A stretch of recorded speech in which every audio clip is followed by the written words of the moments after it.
melakukan hubungan dalam bentuk apapun dengan orang Quraisy. Dan inilah yang menyebabkan umat Islam harus berdagang sesama umat Islam dalam konsep ta'awun atau tolong-menolong.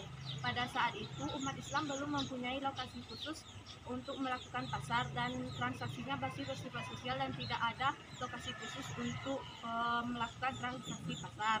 Yang kedua itu setelah Nabi hijrah, setelah membangun Masjid Nabawi yang dibantu oleh Abdurrahman bin Auf, Nabi mendirikan sebuah pasar yang bernama Ansul Qasar.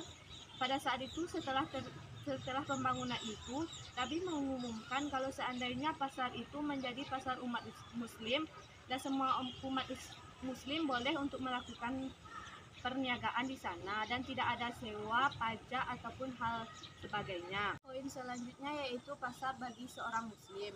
Pasar bagi seorang muslim pada hakikatnya yaitu yang mendatangkan manfaat dan kemaslahatan bagi orang muslim itu sendiri.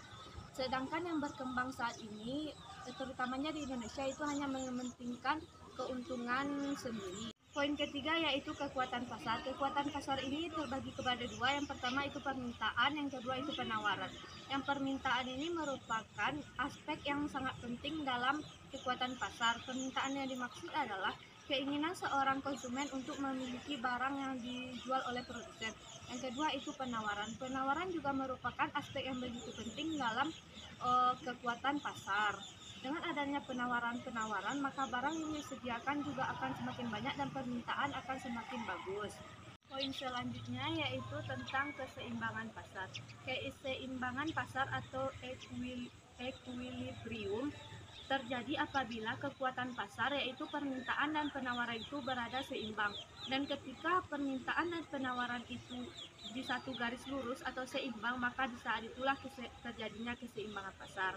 Yang kelima itu konsep harga. Islam sangat membebaskan dalam konsep harga apapun yang digunakan, asalkan itu saling suka sama suka dan mau sama mau antara penjual dan pembeli. Dan ada satu masalah dalam perniagaan itu yang disebut dengan ihtikar atau praktik ihtikar ini adalah penimbunan barang yang menyebabkan harga itu menjadi melonjak. Solusi dari praktik ihtikar ini adalah pemerintah harus memaksa para orang-orang yang melakukan praktik ihtikar ini untuk menurunkan harganya atau menjual sesuai dengan harga normal. Dan selanjutnya pemerintah harus mengawasi dan memantau agar tidak terjadinya penimbunan pasar ini. Audio Jungle.